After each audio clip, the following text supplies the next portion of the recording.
Voilà. Frère Christian, vous pouvez donc recommander notre réunion au Seigneur. Quelques mots. Merci Seigneur pour cette réunion. Merci Seigneur qu'on va attaquer un nouveau chapitre. Seigneur Dieu, je te prie de nous éclairer, Seigneur, que ça puisse nous donner un bon enseignement, une bonne condition, Seigneur. Je te prie de faire en sorte qu'on puisse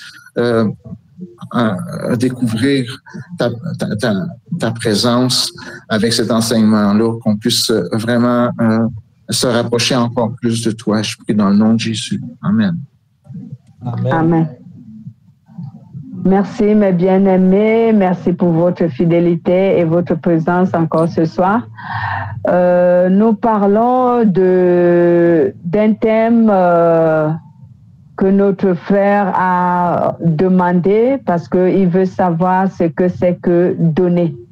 Le donner, en d'autres termes, que faut-il donner à Dieu et comment le donner? Donc, c'est ce que notre frère nous a proposé d'apprendre. Et déjà, on va donc définir d'abord ce que la parole de Dieu appelle donner. Donner est le fait de se dévouer entièrement à Dieu et de mettre à la disposition de Dieu toute notre vie, nos biens matériels et financiers. Voilà. Donc, donner ici est donc le fait de dévouer à Dieu, de nous dévouer à Dieu entièrement et de mettre à la disposition de Dieu notre vie, nos biens matériels et financiers. Donc, c'est ce qu'on appelle donner. Parce que donner ne se limite pas dans un seul domaine. Donner est très élargi dans la Bible. C'est pourquoi on parle d'abord de mettre à la disposition, de nous dévouer, attention, c'est pourquoi on parle d'abord de nous dévouer entièrement à Dieu, en mettant à la disposition de Dieu notre vie entière, nos biens matériels et nos biens financiers. Voilà. Voici donc, quand tu entends donner dans la Bible, c'est cela. Et maintenant, que faut-il donner à Dieu? Il est bien vrai que nous l'avons défini ici, qu'il faut mettre à la disposition de Dieu notre vie, nos biens et nos finances. Donc, nous devons il faut d'abord qu'on sache que nous devons toute notre existence à Dieu, l'être humain en général. Nous devons toute notre existence à Dieu. Et si nous devons donc toute notre existence à Dieu, cela revient à dire que ce que nous sommes, ce que nous possédons, c'est Dieu qui nous l'a donné, donc tout lui appartient. Tout lui appartient. Ce que nous sommes, ce que nous possédons appartient à Dieu. Parce que déjà, nous savons que nous lui devons toute notre existence. Alors, notre vie appartient à Dieu. Tout ce que nous possédons appartient à Dieu. Alors, c'est pour cela que nous devons mettre à la disposition de Dieu tout ce dont Dieu voudrait recevoir de nous. Nous devons mettre cela à sa disposition. Eh oui, bien-aimé. Souvent, cet enseignement, ça plaît à certaines personnes, ça choque d'autres, parce que l'être humain ne sait pas donner, en fait. L'être humain sait recevoir, mais il ne sait pas donner. Dans le livre des Actes, la Bible dit qu'il y a du bonheur à donner qu'à recevoir. Beaucoup plus du bonheur à donner qu'à recevoir. Pourquoi? Parce que celui qui donne a l'autorité sur celui qui reçoit. Quand tu donnes, tu as l'autorité, tu as le pouvoir, tu as les règnes sur celui qui reçoit. Donc, c'est pour cela que la Bible dit, il y a eu beaucoup de plaisir à donner qu'à recevoir. Donc, je vais réitérer ce que je venais de dire ici. Nous devons donc toute notre existence à Dieu, et cela parce que ce que nous sommes et ce que nous possédons, c'est Dieu qui nous l'a donné, car tout lui appartient. Et nous, en tant qu'enfants de Dieu, nous ne sommes que, ou en tant qu'humains, si je peux le dire, nous ne sommes que les administrateurs des biens de Dieu. Donc, notre vie, nos biens, même nos enfants, bref, tout ce que nous avons à notre disposition appartient à Dieu et nous ne sommes que des administrateurs. En fait, Dieu nous prête des choses que nous avons besoin d'utiliser dans le monde. Et quand il a besoin, nous devons lui en donner parce qu'il nous les a prêtés. Nos enfants sont les enfants de Dieu. Il nous a prêtés. C'est lui le créateur, non? C'est lui qui les a créés. Notre vie appartient à Dieu. Le souffle de vie, c'est lui qui nous l'a donné. La Bible dit dans le livre de Genèse, chapitre 2, qu'il a soufflé dans nos narines un souffle vital. Le souffle lui appartient. Lorsqu'il le réclame, on doit lui redonner son souffle de vie. C'est à lui. Donc, nos biens matériels que nous avons, les finances et tout, c'est Dieu qui nous permet de les avoir. Il y a certaines personnes dont Dieu ne donne pas l'opportunité d'avoir les biens matériels, ni même les finances. Ils pleurent. Alors, si Dieu réussit à te donner, rends-lui grâce. Et quand il veut que tu lui en donnes un peu sur ce qu'il t'a donné, il faut lui donner. Parce que c'est lui. Je prendrai un exemple où quelqu'un va me dire, est-ce que Dieu travaille pour moi?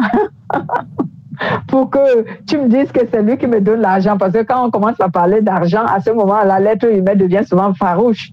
Mon argent, Dieu ne vient pas travailler à ma place. Mais si nous regardons bien, qui nous renouvelle le souffle de vie chaque jour pour que nous nous levons et que nous vaquons aux occupations qui nous rapportent de l'argent? C'est Dieu. Il y a ceux qui sont dans les hôpitaux qui n'ont pas la capacité d'aller travailler. Mais toi et moi, on se sent bien.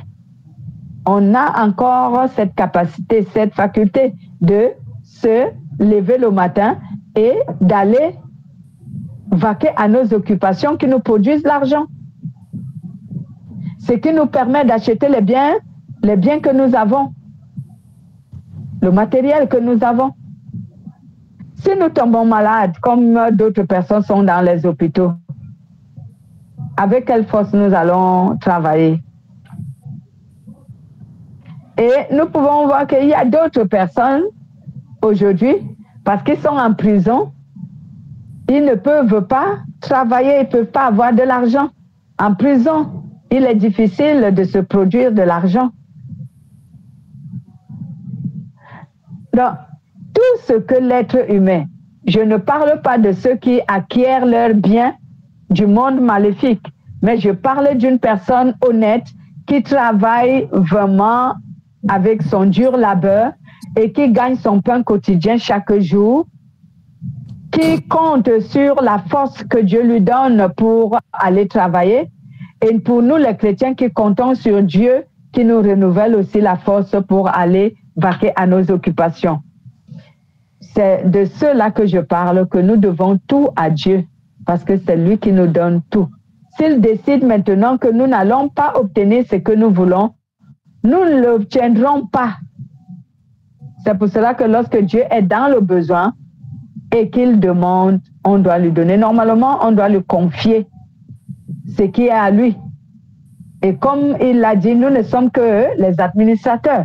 Lisons un peu le livre de 1 Corinthiens chapitre 4, versets 1 à 2. Et au dernier, vous lirez le verset 7. 1 Corinthiens, chapitre 4, verset 1 à 2, et ensuite le verset 7.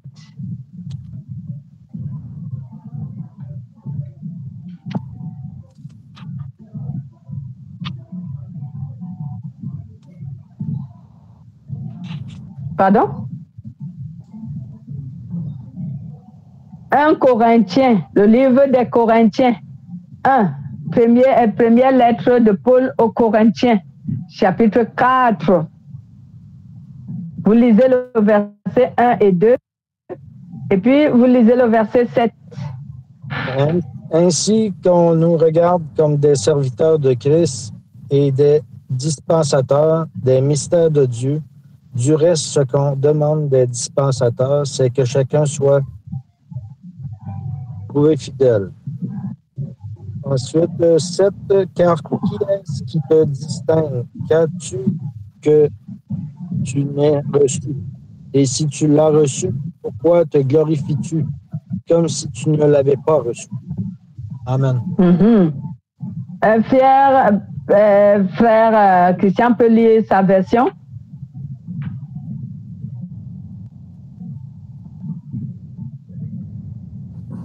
Est-ce que vous m'entendez, là? Oui. Ouais. Oui, bien sûr, on vous entend. Okay. Alors, c'est chapitre 4, versets 1 et 2, hein, c'est ça? Oui. Oui.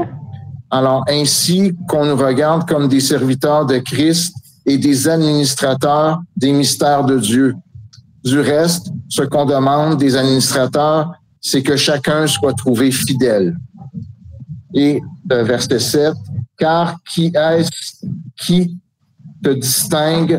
Qu'as-tu que tu n'aies reçu? Et si tu l'as reçu, pourquoi? Te glorifies-tu comme si tu ne l'avais pas reçu? Amen. Amen.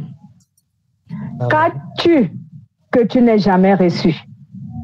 Et si tu l'as reçu, pourquoi te glorifies-tu comme si tu ne l'avais pas reçu? Comme si tu l'avais mérité? Comme si tu l'avais toi-même fabriqué? Tout t'a été donné. C'est ce que ce verset veut dire. Que l'homme en général reçoit tout. Tout lui est donné. Parce que l'homme n'est né avec rien. Il reçoit tout quand il vient ici dans le monde. Et pour certains, comme je venais de dire tout à l'heure, pour certains, c'est Dieu qui met cela à leur disposition. Alors quand Dieu en a besoin, pourquoi ne pas lui donner? Il est le créateur de tout. Tout ce dont nous profitons de cela, Dieu nous l'a prêté. Il nous a prêté notre vie. Il nous a prêté la force qui nous permet de vaquer à nos occupations pour gagner le matériel et les finances. Il nous a prêté les enfants que nous avons. Il nous a prêté les maris. Il nous a prêté les femmes. Il nous a tout prêté. Il peut retirer chacune de ces choses quand il veut et comme il le veut, parce que tout cela lui appartient. C'est pour cela qu'on nous dit que de confier ce que nous administrons qui appartient à Dieu, de le lui confier à lui-même, parce que c'est lui-même qui peut savoir protéger cela. Lisons un peu Matthieu, chapitre 6, versets 19 à 21. Matthieu, chapitre 6, versets 19, 21.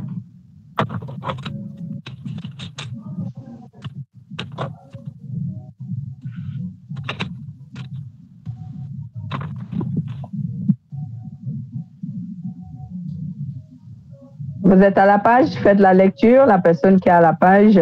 Oui, Matthieu, chapitre 6, versets 19 à 21.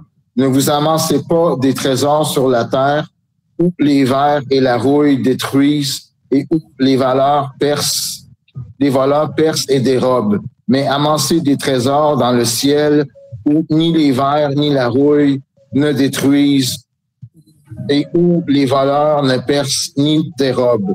Car là où est ton trésor, là aussi sera ton cœur. Amen. J'aime souvent ce verset parce que ça définit l'être humain. Là où est ton trésor, là aussi se trouve ton cœur. Pourquoi les cœurs des êtres humains ne sont que focalisés sur tout ce qui est terrestre? Parce que leur trésor se trouve sur la terre. Si ton trésor se trouve au ciel chez Dieu, tes regards et ton cœur ne sera que chez Dieu. C'est pour cela que Dieu nous conseille à nous, les chrétiens qui l'avons connu, qu'il est un meilleur banquier, un meilleur conservateur, un meilleur protecteur. Dieu nous dit de lui confier ses biens. C'est que nos biens qu'il nous a prêtés, qu'on doit lui confier nos biens. Parce qu'il saura nous les protéger. Les êtres humains, pourquoi ils ne savent pas donner? Parce que l'être humain apprécie tout ce qui est terrestre. Et comme il a été retiré de la terre, il s'est attaché à la terre. Bien-aimé, vous allez dire que peut-être je ne comprends pas bien ce que cette femme-là voudrait dire. Quand on est attaché à la terre, hein, il est difficile de se séparer de ce qui est sur la terre. C'est pour cela que la Bible nous dit dans le livre de Corinthiens, chapitre 3, je crois au verset 1 à 2, où la Bible nous dit, pour nous les chrétiens, qu'on jette nos regards sur les choses qui sont en haut et non celles qui sont sur la terre. Parce que si nous nous attachons à la terre, on ne fera rien qui plaise à Dieu. Et on ne pourra même pas se séparer de certaines choses de la terre. Encore moins donner cela à quelqu'un d'autre. Donner cela à Dieu. Et même, je vais en arriver là. Il y a certains qui pensent que pour donner à Dieu, il faut que tu le rencontres. D'où on passe au niveau 3. Comment donner à Dieu? Bien-aimé, pour donner à Dieu, il ne faut pas t'imaginer le rencontrer pour lui donner ce que tu veux à main propre. Parce que tu ne verras jamais Dieu. La Bible déclare dans le livre de Jean, chapitre 1, je crois au verset 17, si je ne me trompe pas, la Bible dit, personne n'a jamais vu Dieu. Tu ne verras pas Dieu pour lui donner à main propre ce que tu voudrais lui donner. Parce que certaines personnes, ils aimeraient donner à Dieu. C'est pour cela qu'ils ne donnent pas aux humains. Ils ne donnent pas dans l'église. Ils ne donnent pas à un être humain. Parce qu'ils veulent donner à Dieu lui-même. Mais tu ne verras jamais Dieu pour lui donner. Qu'est-ce que Jésus a dit dans le livre de Matthieu, si je ne me trompe pas, Matthieu 25, si je ne me trompe pas. Oui, il dit, Matthieu 25 ou 23, quelque chose comme ça. J'étais malade, vous êtes venu me voir. J'ai été emprisonné, vous m'avez rendu visite. Lorsque je souffrais, vous m'avez soutenu. Et les apôtres lui ont dit, quand est-ce que t'avons vu vivant toutes ces choses? Jésus dit, toutefois que vous ferez cela à l'un de ces plus petits qui m'adorent, sachez que c'est à moi que vous aurez rendu ce service. Donc, si tu veux donner à Dieu, ne t'attends pas à le rencontrer un jour pour lui donner. Hein? Il a dit également dans le livre de 1 Pierre chapitre 4 au verset 21 ou 20, il dit, si vous n'aimez pas votre prochain que vous voyez sur la terre, comment pouvez-vous prétendre aimer Dieu que vous ne voyez pas? Donc, si tu es incapable de donner ton bien à un être humain ou dans l'église et tu dis que tu aimes Dieu, j'ai peur de te dire aujourd'hui que tu n'aimes pas Dieu et je te confesse que c'est un péché. Parce que toi, tu attends voir Dieu pour lui donner à main propre. Dieu, Il est esprit. Il n'a pas besoin que tu lui donnes les choses matérielles. Dieu n'en a pas besoin. Mais il a besoin de ça pourquoi? Il a besoin de ça pour son Église et pour les malheureux. Il a besoin de ça pour ces gens-là. Supposons quelqu'un qui est paralytique. Prenons l'exemple. Pour un paralytique qui n'a pas la capacité d'exercer un travail, de travailler. Hein? Il n'a pas de membres et tout. Dieu veut que toi qui as les membres, à côté de cette personne, que tu sois un canal, un instrument de Dieu qui nourrit cette personne. Je parle bien des infirmes qui n'ont pas la capacité de travailler, pas des gens qui se passent pour des infirmes pour refuser de travailler parce qu'ils sont paresseux. Parce que nous devons faire attention. La Bible condamne la paresse. La paresse est un péché. Si tu es paresseux et tu veux profiter des gens, tu pêches. C'est un péché. Mais on prend l'exemple des orphelins. Les orphelins qui sont à bas âge. Le père, la mère est mort, ils sont à bas âge. Ils ont peut-être 5 ans, ils ont peut-être 6 ans. Ils ont besoin d'un parent pour les donner une meilleure condition de vie. Dieu veut que nous l'aidons à les élever. C'est ce que Dieu veut. Que nous l'aidons à les élever.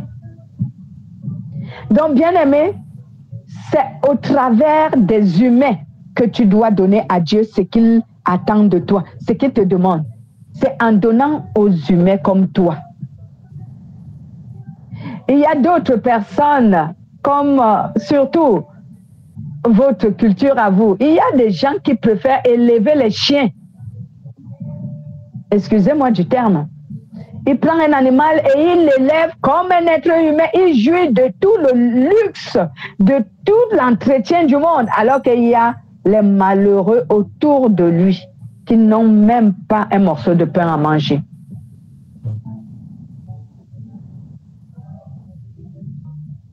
Donner à Dieu. Les gens n'aiment pas souvent quand on parle de ça. Donner à Dieu. Parce que le monde que nous avons aujourd'hui, nous avons une certaine culture qui nous a carrément forgé à l'individualisme, à ne rien donner à l'autre.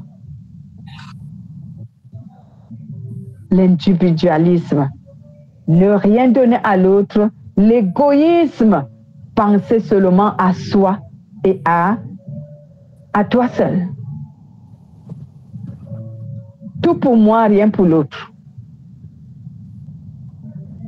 Et nous amenons cette attitude à l'Église. Bien sûr, nous tous, nous sommes venus de cette manière à l'Église. Mais Dieu veut que nous qui sommes venus vers lui avec cette attitude, il veut que nous changeons. Parce que tout le monde entier est comme ça. Personne ne dira qu'il n'est pas comme ça. Moi, je ne peux pas dire que je n'étais pas comme ça. J'étais comme ça et voire même pire que les autres. Mais il a fallu que je change. Parce que si tu veux plaire à Dieu, ce n'est pas seulement sur un seul domaine. Hein? Les demandes de Dieu sont diversifiées. Pour combler le cœur de Dieu, ce n'est pas facile. C'est pour cela que Dieu lui-même il a dit, si tu ne renonces pas à ta propre vie, ne tente même pas de me suivre parce que tu ne pourras même pas faire un pas avec moi. C'est pour cela qu'il dit, si quelqu'un veut me suivre, eh bien qu'il renonce à lui-même, qu'il se charge de sa croix et qu'il me suive. Si tu ne renonces pas à toi-même, tu ne peux pas remplir les conditions que Dieu attend de toi. Surtout ce qu'on appelle donner. Il est très facile pour nous de venir à l'église chanter. Il est très facile de venir pour nous dans les réunions, de discuter de la parole de Dieu, de parler de tout et de rien, et même de prophétiser, de se faire des éloges et tout le reste. mais prends soin de ton frère. Alors là, c'est compliqué. C'est compliqué, cette histoire. Les gens n'aiment pas donner.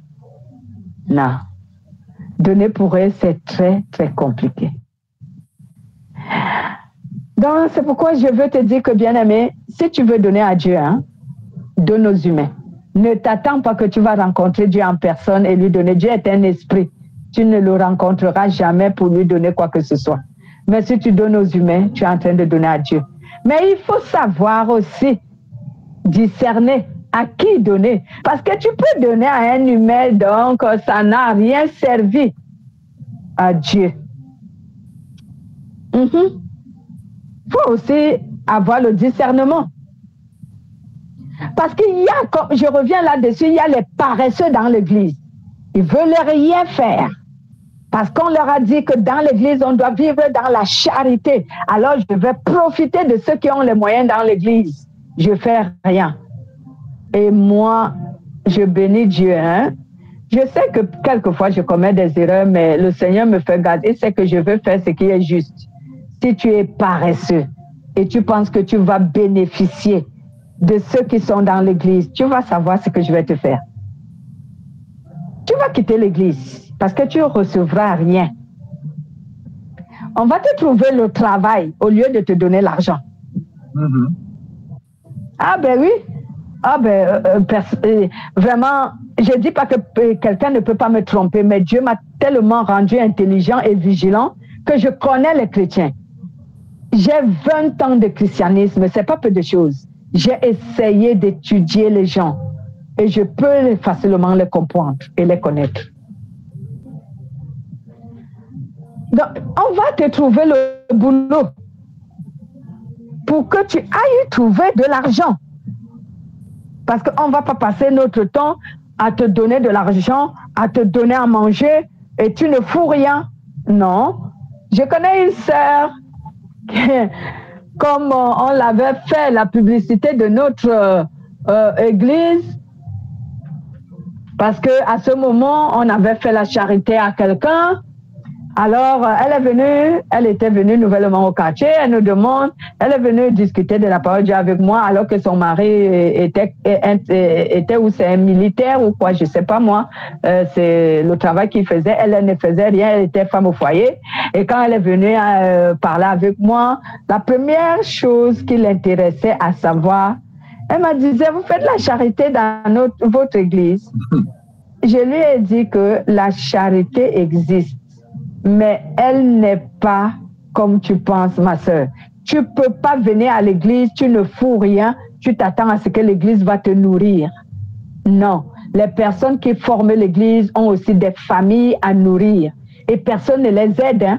Ils se battent en travaillant pour nourrir leur famille. Donc, je ne vais pas les ajouter la charge de quelqu'un qui a 2 bras, 2 mains, 2 yeux, 2 oreilles et un corps pour... Non. Si tu veux du boulot, on te trouve le boulot. Ça, nous sommes force pour ça. On intercède pour que tu trouves le boulot. On fait tout. Si tu viens, tu n'as pas de boulot, on va tout faire pour te trouver le boulot. Mais tu ne vas pas profiter de l'argent de quelqu'un parce que tu as appris qu'on fait la charité. La charité, c'est pour une certaine classe de personnes. Et même l'apôtre Paul l'a dit. Je prends un exemple que l'apôtre Paul a dit dans la Bible. Il a dit à Timothée, on ne doit pas aider les jeunes veuves et les jeunes veufs. Ils n'ont pas besoin d'aide, ils sont jeunes. Ah oui, parce que quand les gens entendent l'église fait la charité aux veufs, l'église fait la charité aux orphelins. Alors si tu es orphelin, tu viens, même si tu as 25 ans, tu viens parce que tu es orphelin, et tu as 18 ans, tu viens parce que tu es orphelin. Non, il s'agit des tout petits. Il ne s'agit pas de quelqu'un comme toi. Toi, tu peux te débrouiller. On peut payer l'école à un jeune, oui. Lorsque celui-là dit qu'il va fréquenter, on peut lui payer l'école. On peut faire la charité. On te paie l'école pour que tu t'en sortes. Mais si tu es un voyou qui ne veut pas fréquenter, alors tu pars bosser. On ne te paye rien parce que tu peux travailler. Si tu es une jeune veuve ou un jeune veuf, tu vas aller travailler. Tu as la force de travailler, on ne peut pas t'aider. Et l'apôtre Paul a également dit qu'on n'aide pas une veuve nantie. Quand tu es une veuve et un veuf nanti, on ne peut pas te venir en aide. Tu es nanti. C'est quoi ça veut dire? En nanti, ça veut dire que tu as l'argent? Tu as l'argent, tu as les moyens financiers, tu as les moyens matériels. Ouais, on ne peut pas te venir en aide. Je prendrais un veuf ou une veuve qui sont retraités. Tu as ta retraite, non? Pourquoi on doit te venir en aide financièrement? Tu as le pognon, tu as l'argent. On ne peut pas.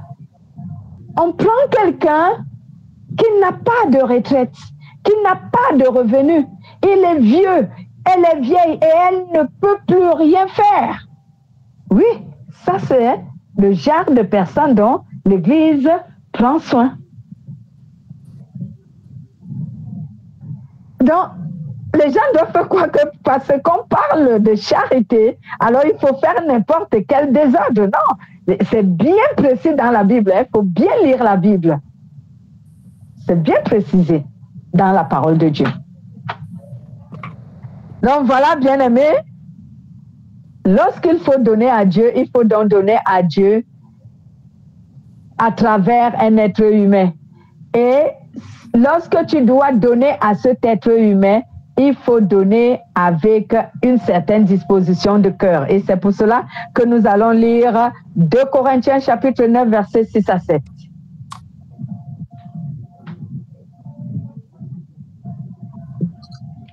De Corinthiens, chapitre 9, versets 6 à 7. En fait, celui qui sème peu moissonnera peu, et celui qui sème en abondance moissonnera en abondance. Que chacun donne comme il l'a résolu en son cœur, sans tristesse ni contrainte, car Dieu aime celui qui donne avec joie. Amen. Amen. Oui, l'apôtre Paul dit, celui qui sème peu, moissonnera peu. Celui qui sème beaucoup, moissonnera aussi abondamment. Que chacun donne comme il l'a résolu dans son cœur, sans contrainte, mais avec joie. Voici encore l'erreur que beaucoup de chrétiens commettent. Ils donnent avec contrainte, en murmurant, en boudant. Si tu donnes en murmurant, en boudant, tu ne reçois pas de bénédiction. Lisez encore ce qui est le verset suivant, s'il vous plaît. Le verset 8. Que dit Dieu? Et Dieu a le pouvoir de vous combler de toutes sortes de grâces afin que, possédant toujours à tous égards de quoi satisfaire à tous vos besoins, vous ayez encore en abondance pour toute œuvre bonne. Les personnes qui donnent souvent en murmurant, comme si on les avait contraints, ils ne donnent pas de leur propre chef. Ils ne donnent pas parce qu'ils veulent, parce qu'ils aiment Dieu, parce qu'ils veulent que l'Église de Dieu ait ce qu'il faut. Même si tu as donné 1 milliard de francs, tu ne vas rien bénéficier. Dieu ne te récompense pas parce que tu as donné avec murmure. Première étape. Seconde étape. Les gens qui donnent parce qu'ils veulent flatter les pasteurs. Parce qu'ils veulent que le pasteur et lui deviennent amis. Parce qu'ils donnent l'argent. Toi aussi, tu ne gagnes rien. Parce que tu donnes en contrepartie. Tu ne gagneras rien. Tu as une mauvaise disposition de cœur. C'est comme si tu achetais le pasteur. Tu ne vas rien gagner. Parce qu'en fait, ce que tu donnes à l'Église n'appartient pas au pasteur. Hein? C'est à Dieu que tu donnes. Tu donnes pour les besoins de l'Église. Ça ne passait pas au pasteur. Ce n'est pas aujourd'hui où les pasteurs se sont tout accaparés. Bon, ça, ce n'est pas mon enseignement. Je ne passe pas là-bas. Je ne veux pas que quelqu'un me lance les pamphlets. Donc, les pasteurs qui se sont tout accaparés comme si tout leur appartenait.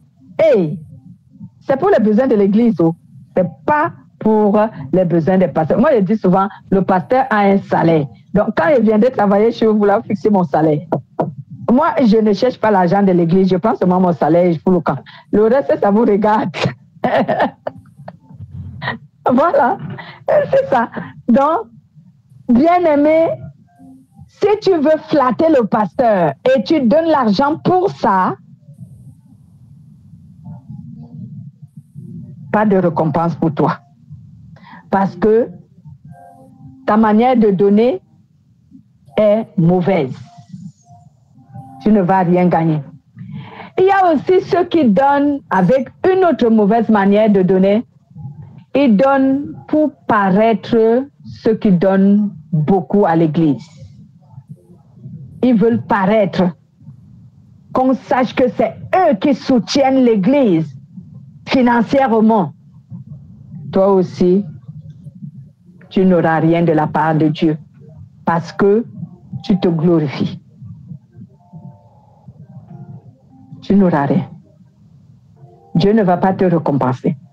Voici donc les 3 mauvaises manières de donner de l'argent dans l'église de Jésus. Ne donne pas avec murmure. Ne donne pas parce que tu veux plaire au pasteur. Ne donne pas parce que tu veux paraître celui qui soutient financièrement l'église. Parce que la Bible, c'est une façon de donner dans l'église où on dit souvent que quand tu donnes, que la main droite ne sache pas ce que la main gauche donne. Donc, cela veut dire que quand tu donnes, que personne ne sache ce que tu es en train de donner. Qu'il ne voie pas. Ni le pasteur, ni les gens de l'église. Il n'y a que toi et Dieu au ciel. Il n'y a que toi et le Saint-Esprit qui savez ce que tu as donné et pourquoi tu as donné. C'est vrai ça. Il y a une dignité aussi. Quand tu donnes à quelqu'un, il faut que tu le respectes. On va parler de comment l'argent est réparti dans le donner. On va arriver par là.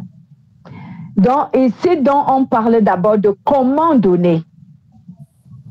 Donc, quand tu donnes, j'ai d'abord parlé, le premier point, il ne faut pas t'attendre à rencontrer Dieu pour lui donner l'argent parce que tu ne le verras pas. Mais Dieu dit qu'il faut donner cet argent aux humains parce que cela représente l'amour que tu as pour Dieu. Tu aides les humains. Et maintenant, l'Église est composée des humains.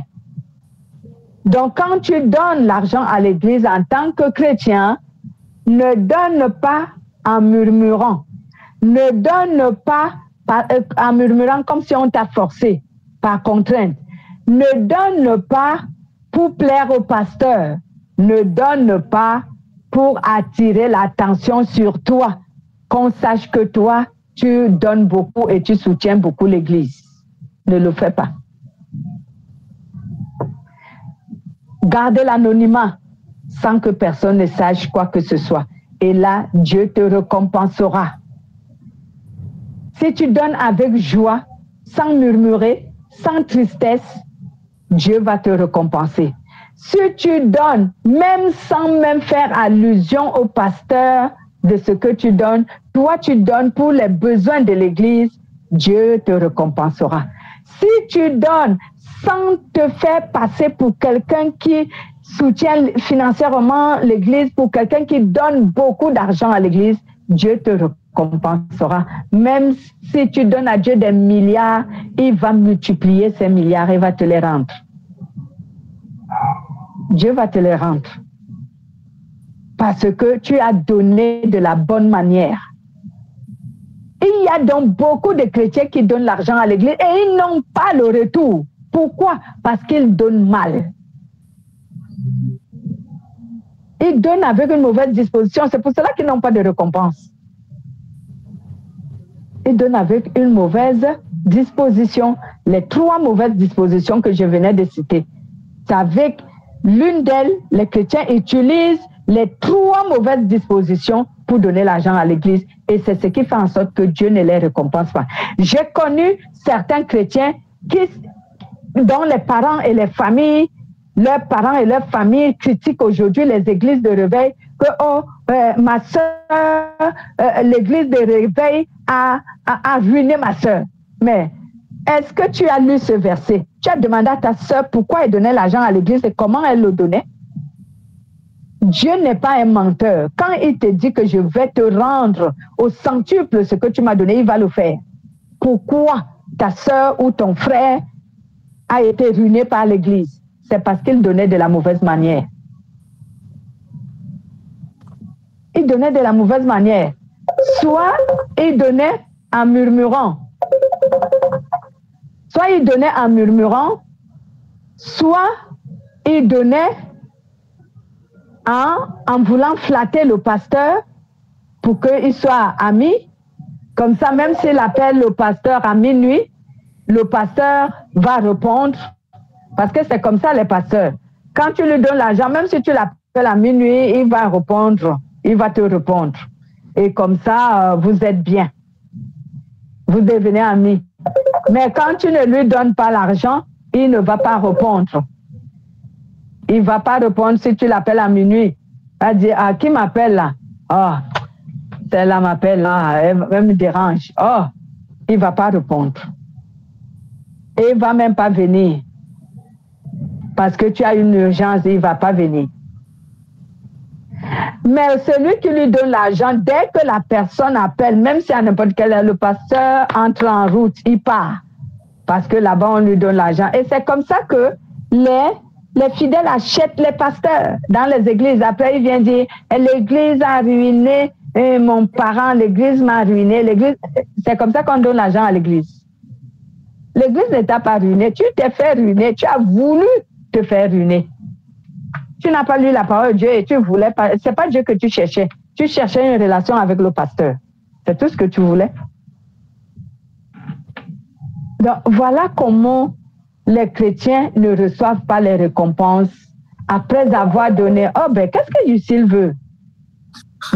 Après avoir.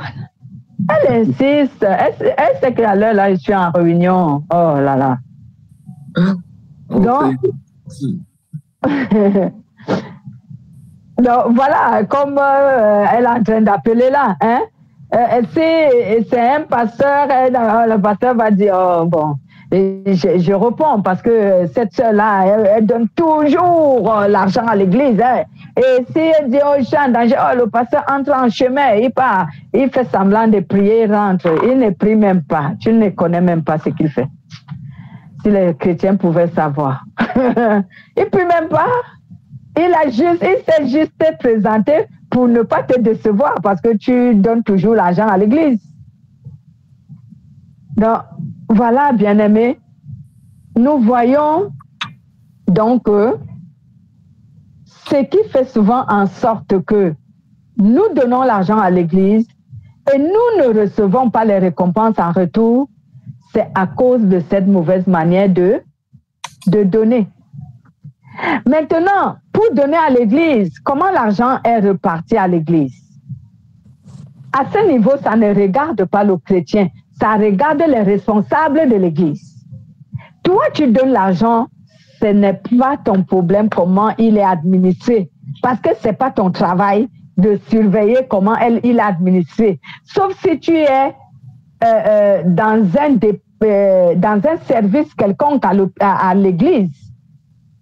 Si tu es nommé dans un service quelconque à l'église, comme à la trésorerie, comme à la présidence de l'église, là, tu peux surveiller que l'argent, il est réparti comment à l'église.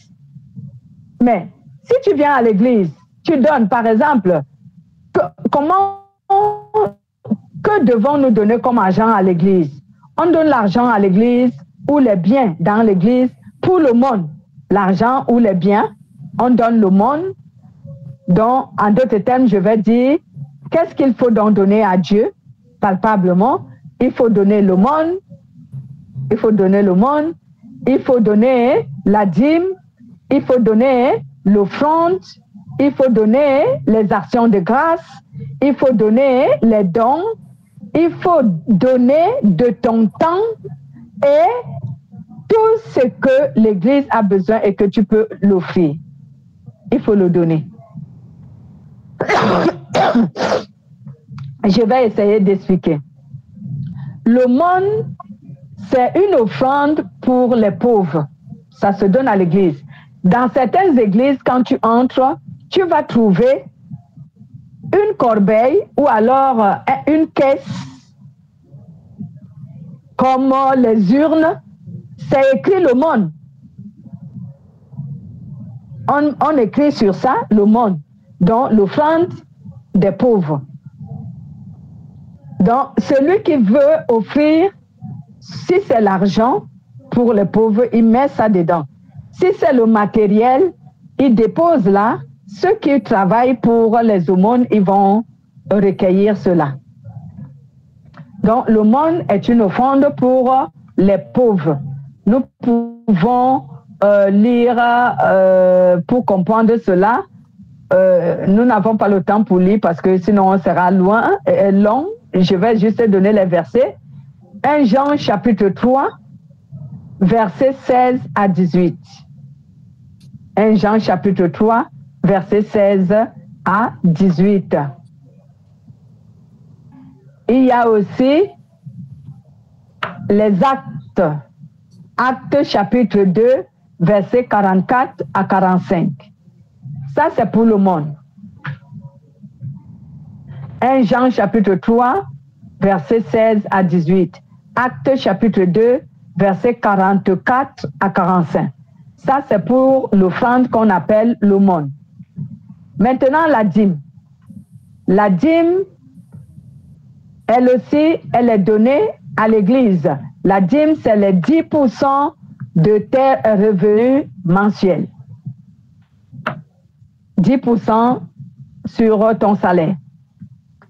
Malachie, chapitre 3, verset 10. Mais vous pouvez commencer au verset 8 à 12. Mais le verset 10 est plus crucial. Mais commencez au verset 8 à 12. Malachie 3, verset 8 à 12. L'offrande. L'offrande qui est le symbole de l'obéissance. L'offrande.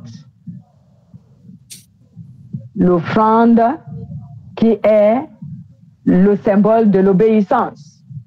1 Samuel chapitre 15, verset 22 à 23. 1 Samuel chapitre 15, verset 22 à 23. Les actions de grâce. L'action de grâce, ce sont les remerciements. C'est la reconnaissance pour les bienfaits que Dieu t'a fait. L'action de grâce. 1 Samuel, un exemple sur 1 Samuel, chapitre 1, versets 26 à 28. 1 Samuel, chapitre 1, versets 26 à 28. Ce fut l'exemple de la mère du prophète Samuel. Sa mère avait demandé à Dieu de lui donner un enfant parce qu'elle était stérile, elle n'enfantait pas. Et quand elle a eu Samuel, elle allait l'offrir à l'église en action de grâce. Il a donné à Dieu Samuel pour que Samuel travaille pour lui pour toujours. L'action de grâce peut se donner de n'importe quelle manière. Ça peut être le matériel, comme ça peut être l'argent que tu donnes. Ça dépend de toi-même. Okay, l'offrande se donne de quelle façon, elle? C'est... tu es à quel niveau? Bon, je vais reprendre. L'offrande, là, celle qui est symbole de l'obéissance, là, ça, on donne ça de quelle façon? Ah, voilà. L'offrande qui est le symbole de l'obéissance, c'est que il y a, cela est réparti en deux. La première offrande que Dieu agrée, c'est l'obéissance. Donc, quand tu obéis à Dieu, tu es en train d'offrir à Dieu l'offrande de ton être. À ce moment, tu offres à Dieu ton âme. L'obéissance est une offrande, mais cette offrande, c'est notre âme qu'on offre à Dieu. Parce que quand tu obéis à Dieu, tu te sanctifies et ton âme appartiendra à Dieu. Donc, c'est ton âme que tu offres à Dieu. Et il arrive souvent que... C'est bon? Tu fais le don d'être un serviteur. Le don de soi. Voilà, c'est le don de soi. On appelle ça le don de soi. C'est le don de soi. Voilà. Et il y a aussi une offrande qu'on donne pendant le culte. On appelle ça l'offrande dominicale. On donne pendant le culte.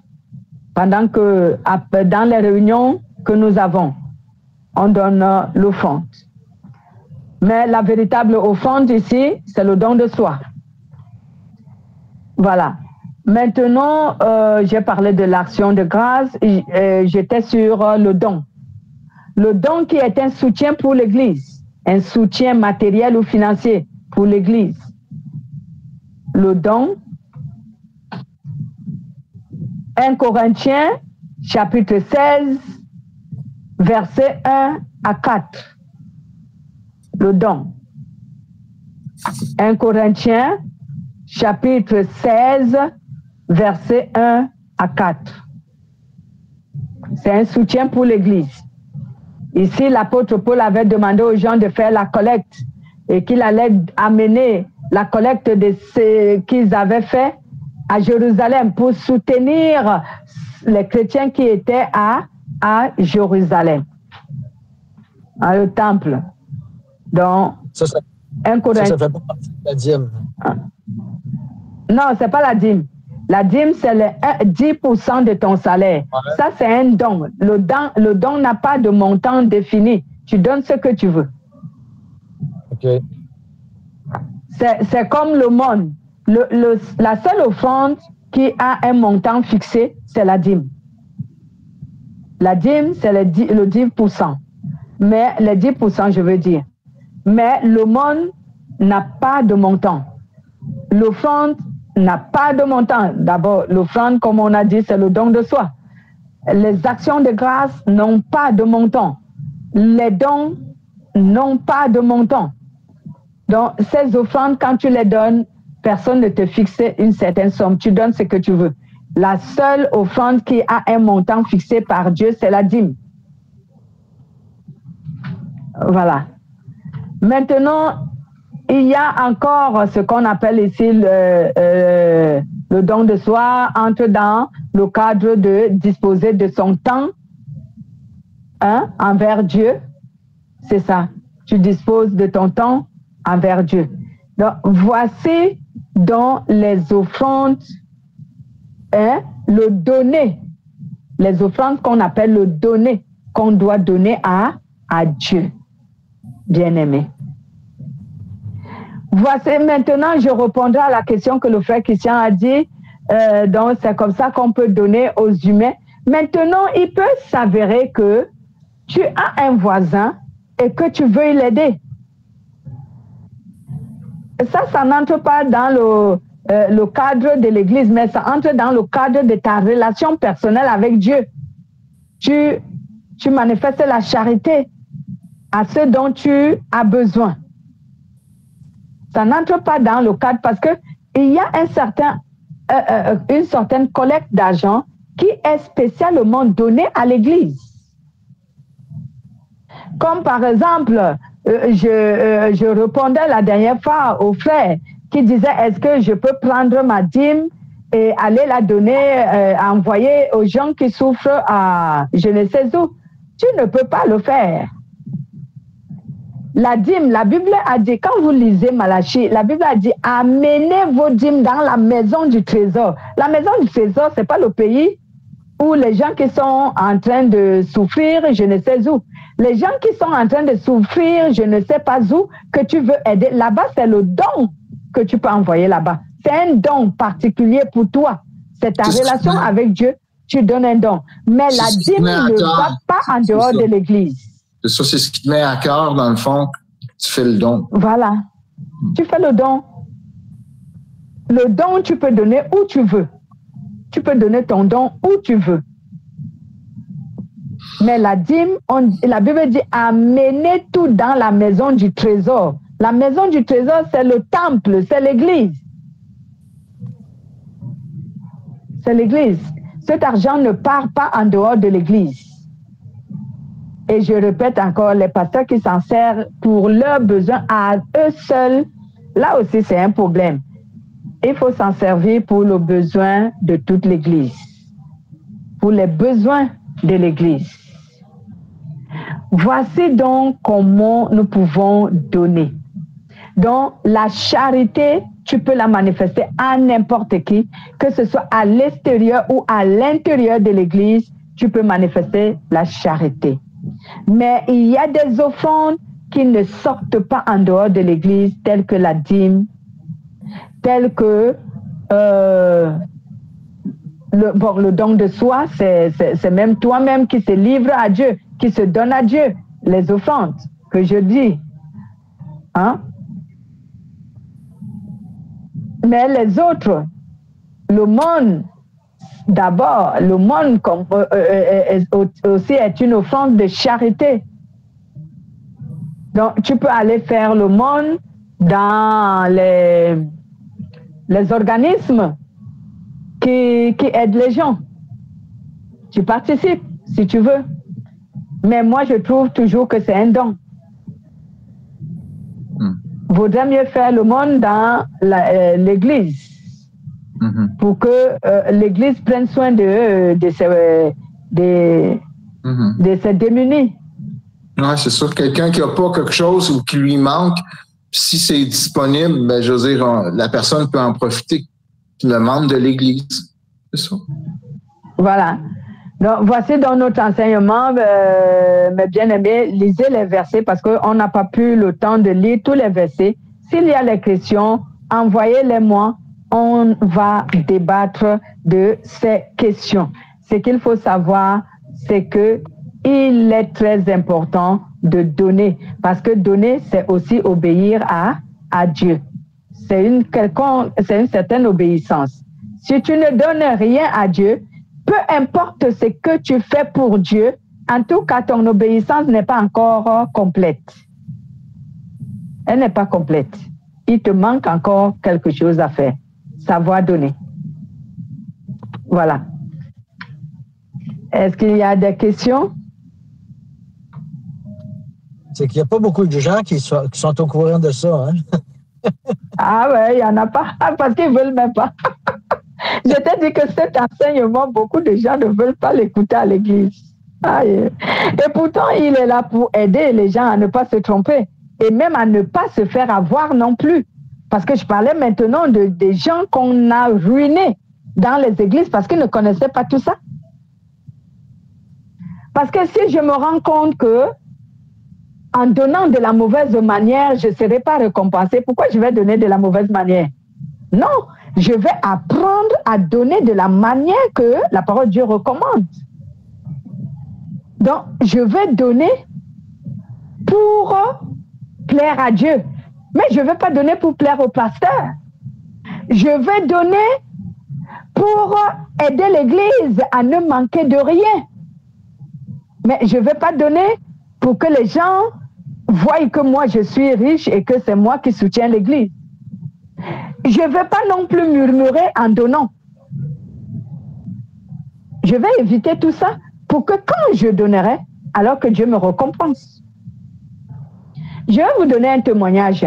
Cela s'est passé au Nigeria. Certains musulmans ont découvert que la dîme qui est donnée dans l'église apporte les bénédictions. Les hommes d'affaires nigérians.